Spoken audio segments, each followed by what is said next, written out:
Welcome. In this video, we're going to be taking a look at the United Nations. We're going to look at why the United Nations was formed, what its purpose is, how it's organized. We'll look at some of the major accomplishments of the United Nations and also some of the criticisms that swirl around the United Nations about its effectiveness and its role in global politics.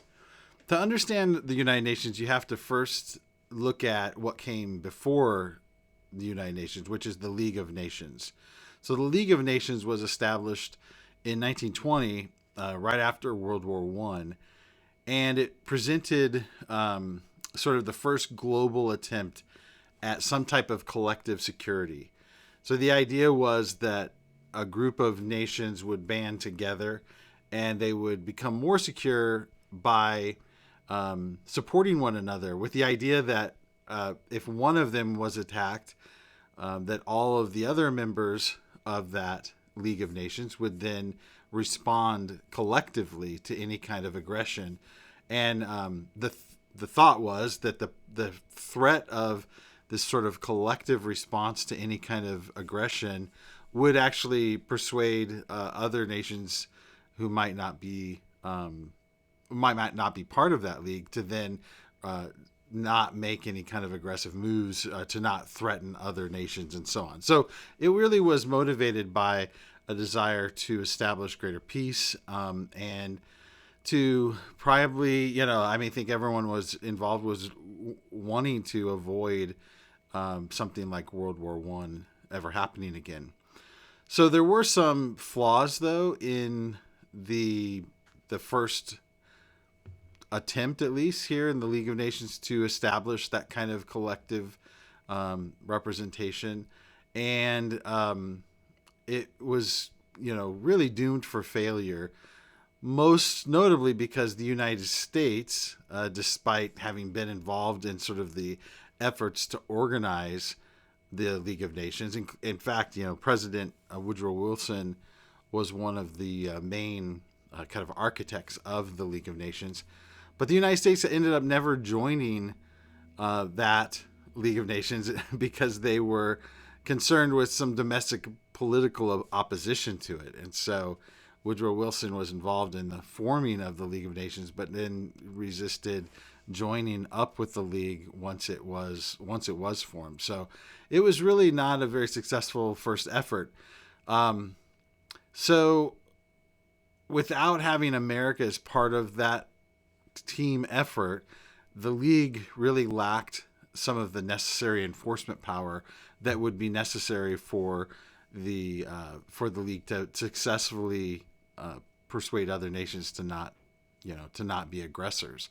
So one example of this is that in 1935 there was a crisis, or an event called the Crisis in Abyssinia, where the League failed to stop an Italian aggression, and this went on to kind of serve as an example of how the League of Nations was really not very effective in what their initial purpose for forming was said to be. So they just didn't have the ability, without a strong force like the United States, to enact any kind of discipline or a collective response to Italy in that event. So essentially, by the time World War II breaks out, the League was just obsolete. It was no longer really doing anything that would have helped to prevent an outbreak like World War II. So it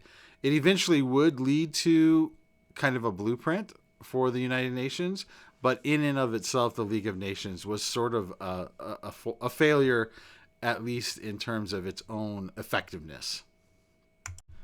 So the United Nations comes about in a time of World War. So during World War II, beginning in about 1941, some of the Allied leaders, including Roosevelt and Roosevelt, from the U.S., and Churchill from England, began drafting a vision for a post-war organization or an order that would avoid a lot of the same pitfalls that had doomed the League of Nations. So this culminated in the San Francisco Conference, where the UN Charter was signed on June 26, 1945. The organization officially commenced on October 24th, 1945, once that charter was ratified by what was called the Big Five powers. Unlike the League of Nations, the UN was designed with a more realistic view of sort of how the politics and how power would be exerted within the league, and how essentially saying there was a necessary involvement from sort of the larger nations to carry out a lot of the enforcement of any kind of peacekeeping efforts, maybe that the United Nations would put into effect. So, seeing that the League of Nations failed without the U.S.'s support, the UN, as it was formed, was really seen as hinging on these like big five powers being at the core of what held it together and made it effective. The UN was designed with a really realistic view, ensuring that the most powerful nations were legally and structurally tied to the organization from the outset. And the goal stated was to prevent a third world war. So in its beginning, the UN was made up of 51 founding member states. And at the center of these 51 states was what we called the Big Five. These were permanent members of the Security Council, and that included China, France, the Soviet Union, the UK, and the USA. So these nations were given permanent seats, and they were also given veto power. And this was really to recognize the role that these five nations had played in the Allied victory of World War II. And it really sort of cemented their status as the primary guarantee of global stability, or guarantors of global stability, meaning that without these five nations being deeply involved in the efforts of the UN, that there was really little hope that the UN would be more successful at establishing and protecting world peace than the League of Nations had been. So the Big Five were seen as sort of the linchpin, what would hold this new organization together and sort of make its efforts towards peace more effective. So since then, the UN has grown to about 193 members, it's interesting that when the UN was formed, that the Soviet Union, which is part of the Big Five, was granted membership, but some nations that were part of the Soviet Union, including Ukraine, were granted separate memberships. And I guess the goal of this was to try to help balance some of the powers in the Western nations, basically, and to give a large region like the Soviet Union a little bit more, regional influence over decisions that were made by the United Nations. So it's interesting just because today, as we look at the Ukraine and Russia conflict, we, are reminded that Ukraine was treated as a sort of its own member of the United Nations long before this war began in Ukraine. And so as you hear Ukrainians argue for their own independence today, you can kind of see what the roots of that were, many, many years ago. So the way the UN is organized is through 6 primary bodies. 5 of these are headquartered in New York City. You have the General Assembly that serves as sort of the Parliament of Nations. And when you think about the UN, this is kind of what you're thinking of as the General Assembly, the large room with, kind of many people there with sitting behind small microphones and their country label on the desk in front of them. A lot of us have seen pictures of inside the United Nations during these General Assembly meetings. And so everyone in the General Assembly has an equal vote in decisions made by the United Nations, and it serves in much of the same way as like a parliamentary system would serve. And then you have the Security Council. So anytime there are global conflicts or issues that arise, the Security Council steps in to try to help maintain peace around the globe. So that is a very important role. And then another body is the Economic and Social Council, which tries to manage lots of different agencies within the United Nations that are all sort of primarily focused on economic issues, how to maintain, thriving markets, how to encourage trade and peaceful economic relations between nations, and so on. Then you have the Secretariat, which handles administrative duties for the United Nations. And then there's also the Trustee Council, Trusteeship Council, that has been suspended, but actually was a really important piece of the dismantling of colonial powers back in the day. Basically, that they helped with as the British Empire started to sort of decolonize and allow nations to return to states of independence. The Trusteeship Council was really involved in that process. And then finally, you have the International Court of Justice, which that is not located in New York. That's actually located in The Hague. You may have heard of the International Court before, but the court is there to handle legal disputes between these different states.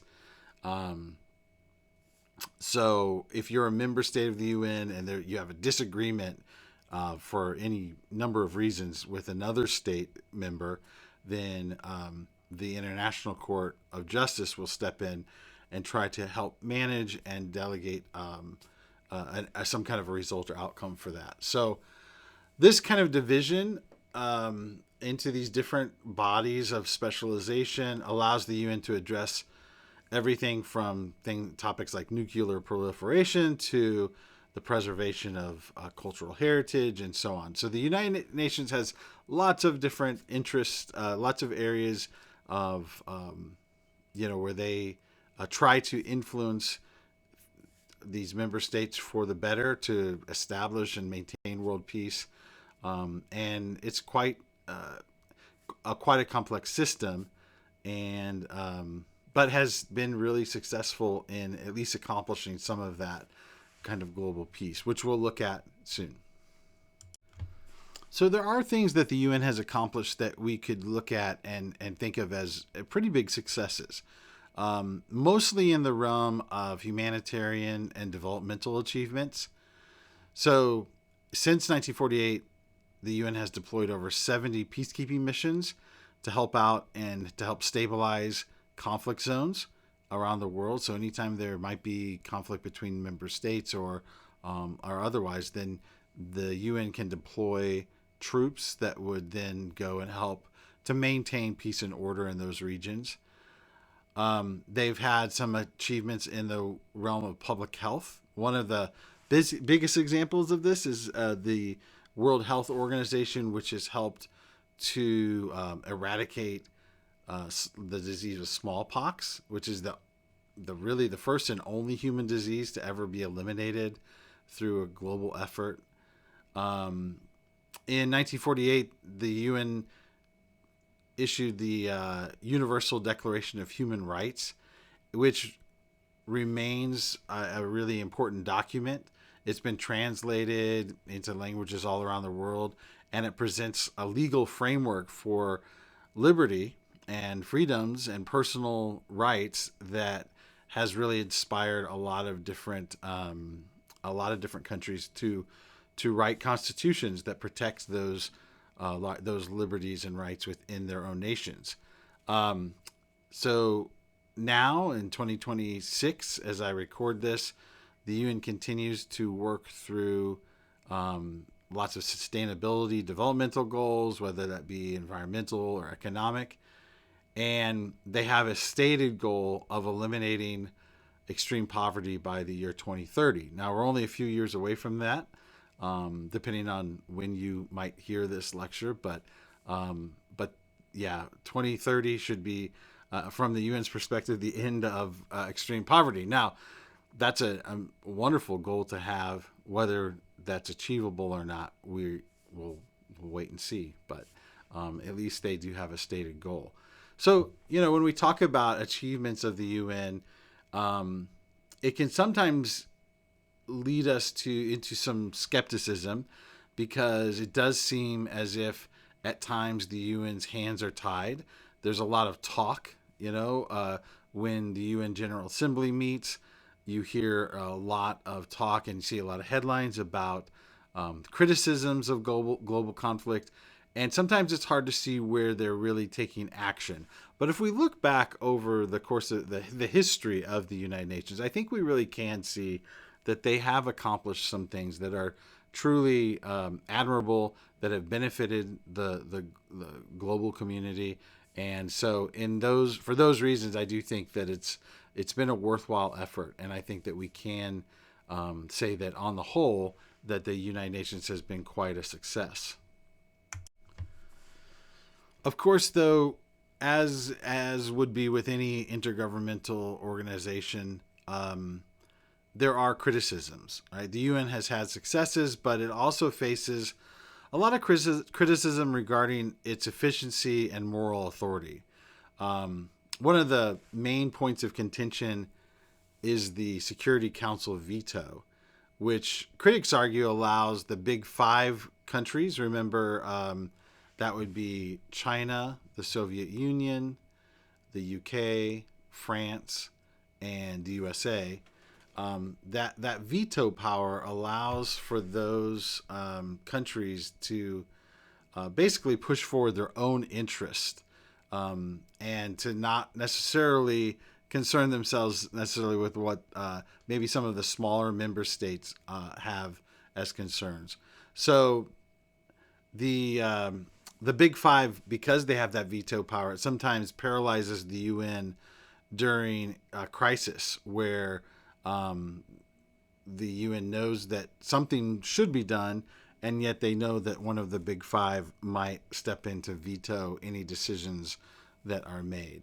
So this can be seen as an example in the conflicts in Syria and Ukraine, where the Soviet Union stepped in and vetoed decisions that the United Nations had made regarding actions that should be taken in those regions. So whenever one of the big five powers steps in, they can really dismantle whatever the stated goal for the UN is in a particular circumstance.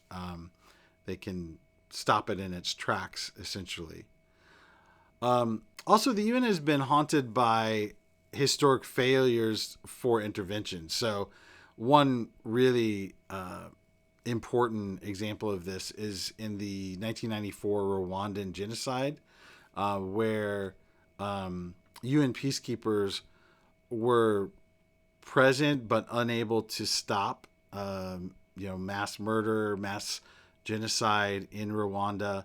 And there was a lot of discussion of why is the UN there if they're not going to step in and take action to stop these things? And there was also criticism of the number of UN peacekeeping troops that were available, and those decisions were in large part due to hesitancy on the part of global leaders at the time to take action that might lead to more conflict or might put troops in harm's way, which might result in political blowback. And so anyway, there were a lot of personal reasons that global leaders had at the time, including the leader of the president of the United States at the time, Bill Clinton, who has since, stated that he really regrets some of the decisions that were made there, and believes now that a greater number of troops and greater intervention on the part of the UN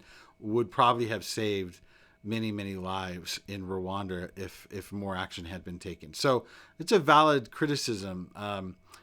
There's other criticisms about sort of the bloated bureaucracy of the United Nations, and particularly people criticize the Human Rights Council because they often make lots of statements that criticize member states, but without much carry through or follow through on measures that might actually better the situation.